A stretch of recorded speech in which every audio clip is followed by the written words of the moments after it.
Grow Great is a city government leadership podcast with Lisa Norris and me, Randy Cantrell. Each week we share insights, experiences, and wisdom to help you and your leadership grow great. Our website is growgreat.com.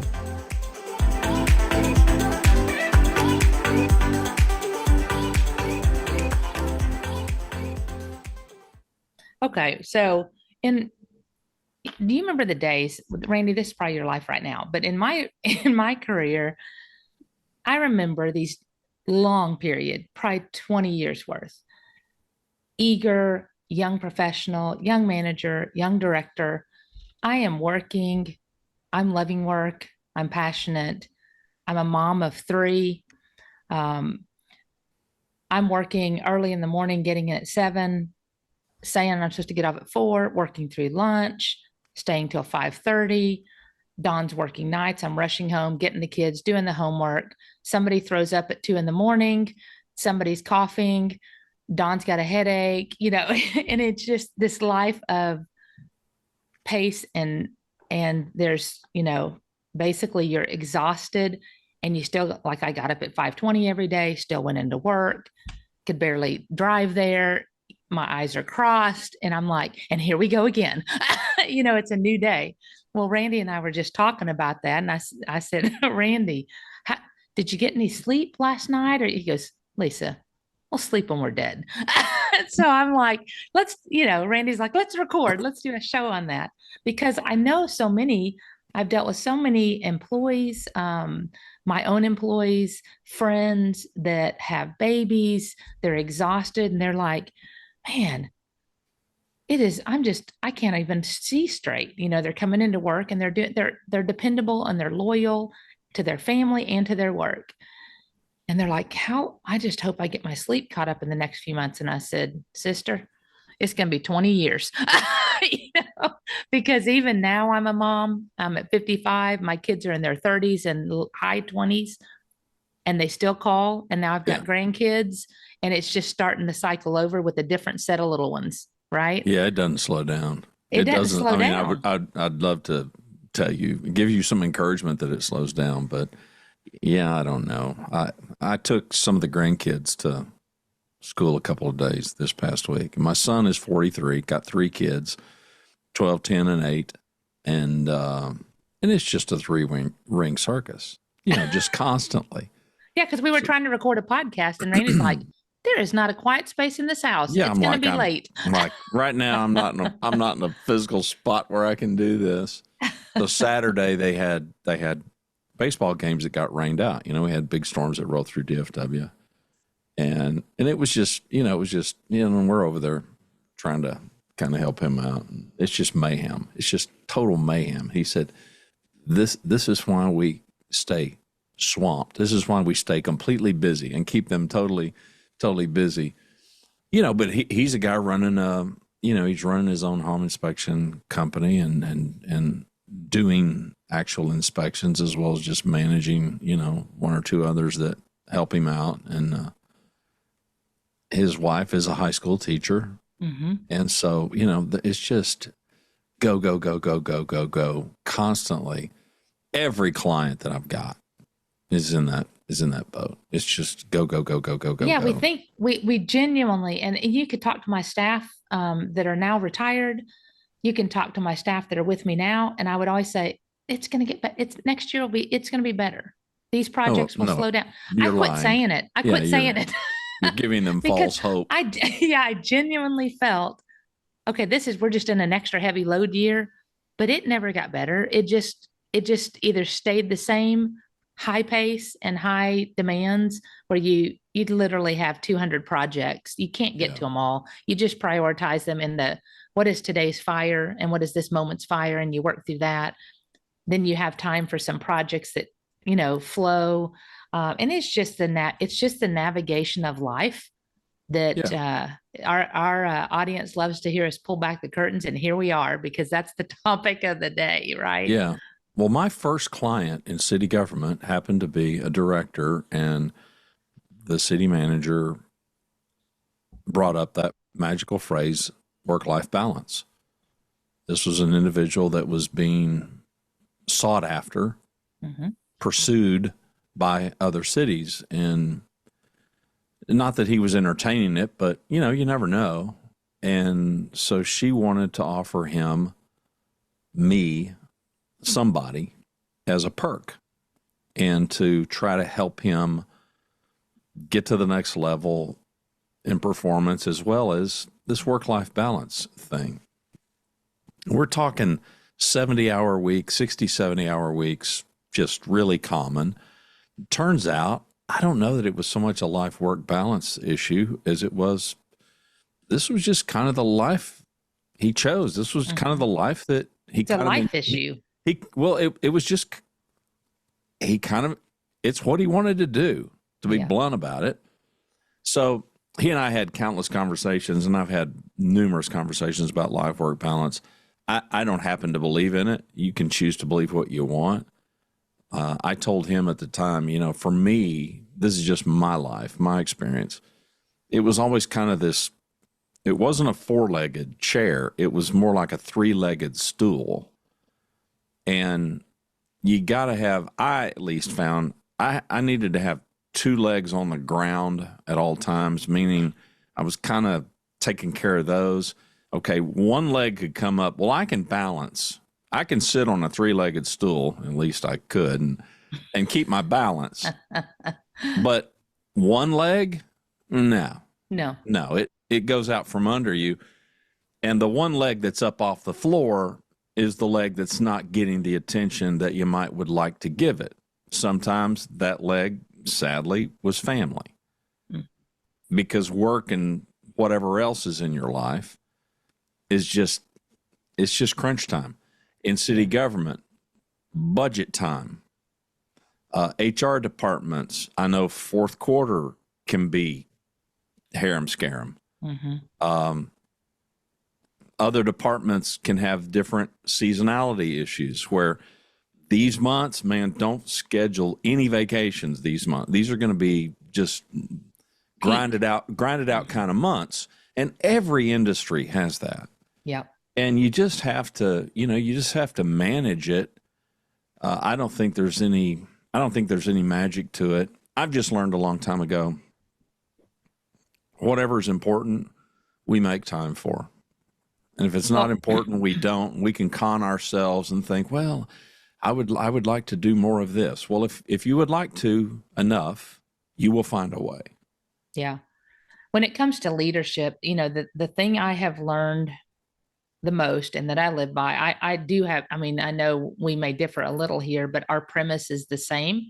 The explanation is similar. I do believe in work-life balance, but from my perspective, it has always been, as it relates to your people, I had the experience where I know I'm reliable, I'm dependable, I am loyal. I want to serve my family well as a full-time mom. I chose that. Like you said, your friend chose that. I chose to be a full-time mother of three and work I'm a full-time mother, but I'm work full-time and have three children. Yeah, you and chose career and family and marriage. and invest in their lives. I was the PTA mom. I was the room mom. And for me, the priority with my leader at the time, my boss, Ben Blair, he was an amazing mentor. And I said, this is, I'm coming here, you're hiring me with a 9-month-old and a 2 and 3-year-old. And this is really important to me. And I will spend every ounce of my time and energy for this city.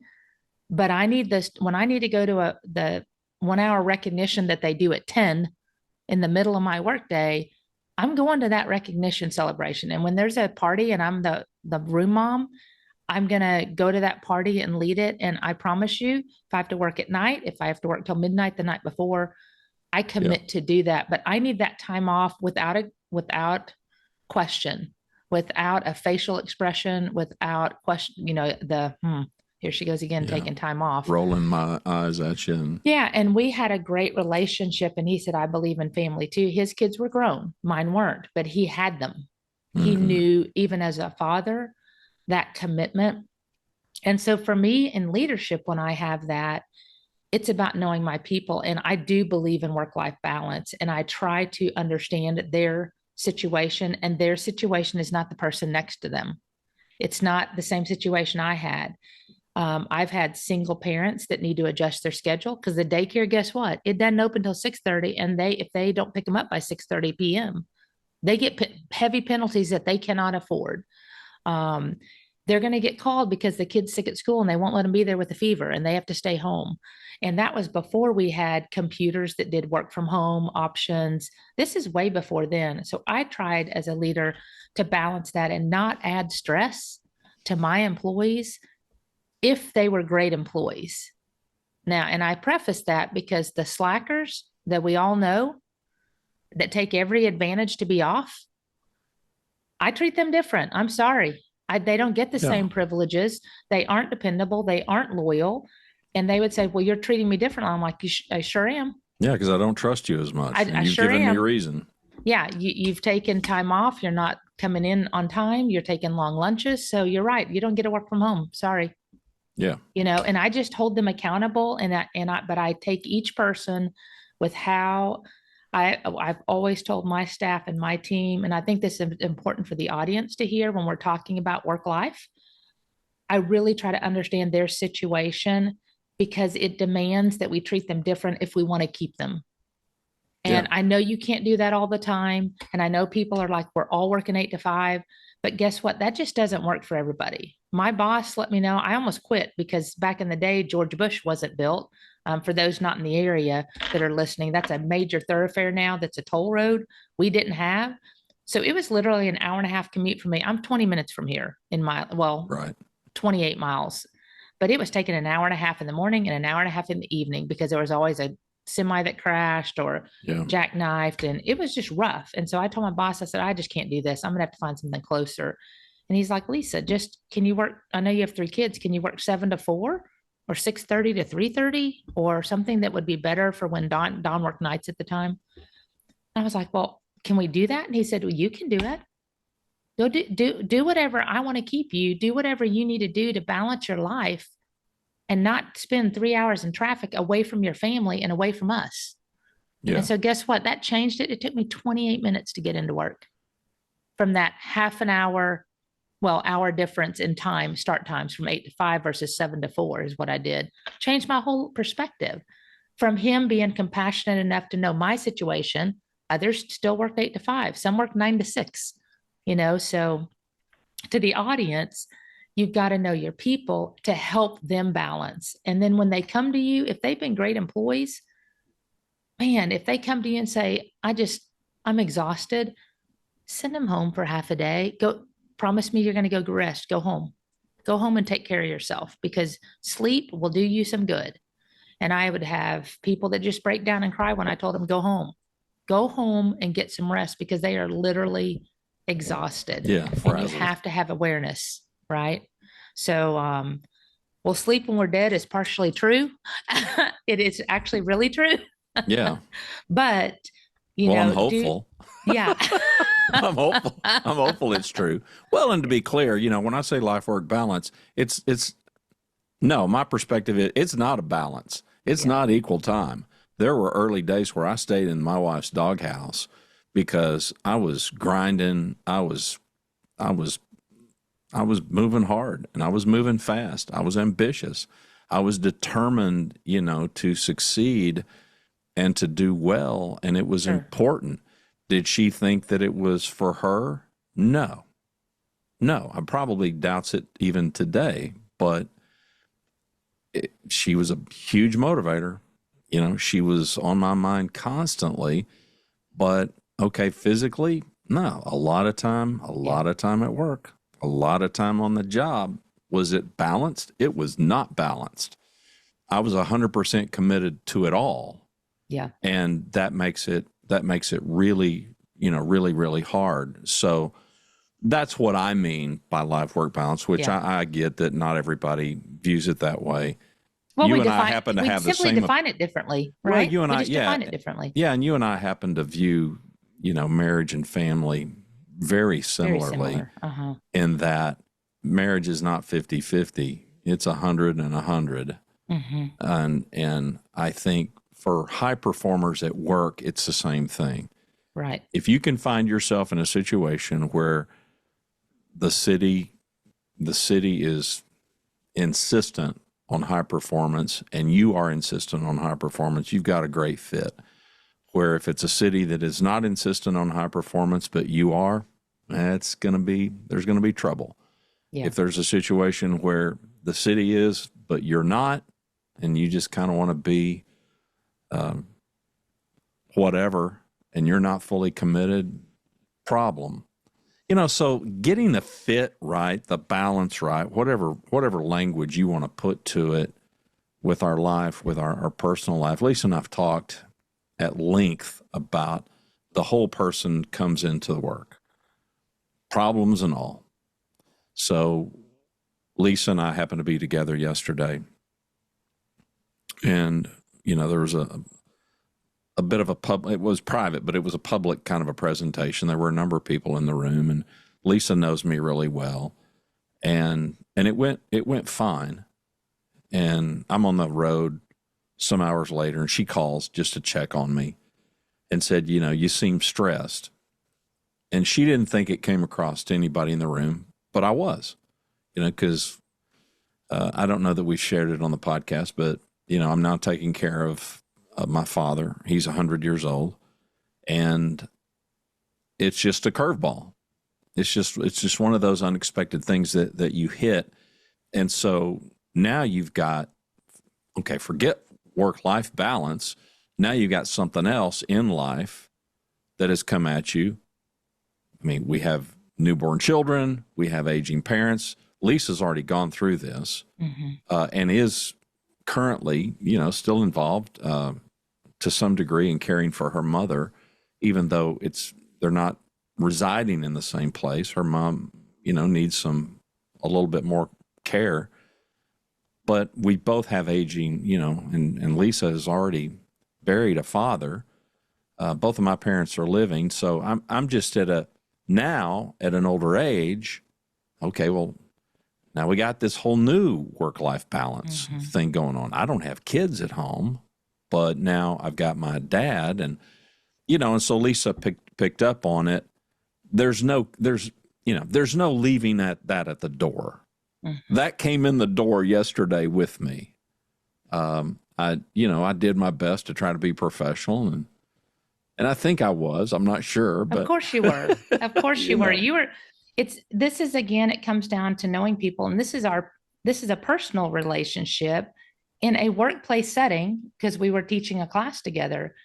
But I could tell the relaxed, kind of laid back style you normally have in the back end, behind the scenes, I was more just, intense. I mean, you walked in the door, you were focused on the class, we got right into it. Yeah. And I could tell that just there was something on your mind. And that's when we're talking about this, as we call this pulling back the curtains. When you know your people, when you know your family, you talked about it's why it's so important to know them and take time. Time is what is critical. You must allocate and prioritize time when you see there is something off, because sometimes people just need somebody to listen. I don't know how many times you've had it, Randy, in my world in HR, whether it's an employee, whether I'm in a meeting and I see an employee off, one of my own staff, somebody else's staff. Sometimes I'll just shoot them a text. Hey, hope everything's okay in your world. Always here for you. And I bet 9 times out of 10, they either pop in my office or send me a text back saying, can we talk? Yeah. Because somebody's interested. How many times has that happened? They just need somebody that's non-judgmental, that's got their back in a moment. And I'm not saying you have to be somebody to cry, everybody cries on your shoulder, because that's not what this is about. Leadership is a focus on others. And you have to be acutely aware of a change in a person, or a facial expression, or body language, or looking down at the ground.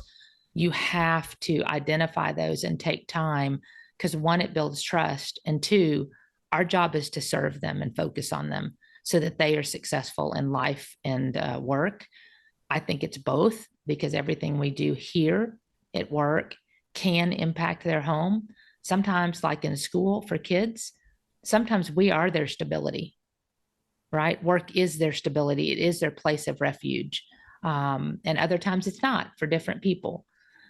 But when you were talking about family and we were talking about work-life balance, for me, when I'm defining it, which is different, obviously, than you're defining it. Mine is a span of time. So when I'm talking about work-life balance, I agree with you 100%.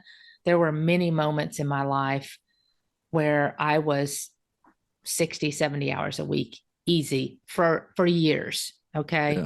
Yeah. But I know, like you and Rhonda advising you, I would get home and it's almost a role reversal where Don would have made dinner. Maybe he made, I don't know, steak or salmon or something that had to be kept warm. Yep. And boy, I got home and he's like, you couldn't have just called. You're an hour and a half late. And he's like, I already ate. You didn't respond to anything. And so, and he's like, listen, I know you're invested at your work, but you've got a family here and we need you to. I mean, he would have those moments and he didn't say it in spite. He wasn't yelling. Yeah. It was just a matter of fact, get it together because I know you need to work, but you need to. So there are these moments of life as we go across time that we have to balance that. And I'd have to refocus and shift. And I remember him telling me, you're spending all your time on others and you're frustrated with either weight or working out. Why can't you schedule an hour for yourself and go walk around the building for your own mental health? And I'm like, I could do that. And then we ended up talking about it as a team like this. It came up for me and I'm like, you know what, if I'm doing this, the team is probably doing this. And guess what they said? We don't feel like we should take off if you're never taking off. Yeah. You're working hard for the city. So we don't want to let you down. We want to work hard too. And I'm like, okay, that is not the message I want to send. And I had a team that would be honest with me in kindness. And so I'm like, okay, shift. How do we fix this for ourselves? And they're like, well, we don't eat. Like we're working through lunch and then I'm exhausted or I'm overly hungry when I get home. And then I just cram stuff in my mouth and don't eat healthy. And so as a team, I mean, this was something that was real to everybody in different ways. I had a new mom. I had a person that was retired. I had somebody caring for their brother, those kind of things. And I said, okay, this is important. And I'm the example. So I'm going to schedule at least 3 lunches during the week, 3 lunches on my calendar where I'm forcing myself to take an hour or a half an hour. And they're like, okay, I'll schedule a snack time. And then what they did, this is just an example when you're balancing things. They said, you know what, why don't we have a snack bin of key, like Kind bars, peanuts, almonds, something that gives you instant energy. Yeah. That's healthy that people can grab and we can share as a team. And we had a basket and everybody brought stuff and just refilled it on their own. And how many times did that save us that somebody didn't get a lunch and they went and grabbed the bowl? Yeah. So when you're talking about work-life balance, it does stretch across life. It stretches to our home. It stretches to our people. And going back to leadership, it's critical we identify those and try to help our teams find that for themselves. Thanks for watching and listening to Grow Great, the City Government Leadership Podcast. For Lisa Norris, I'm Randy Cantrell. Be well, do good, grow great. The website is growgreat.com.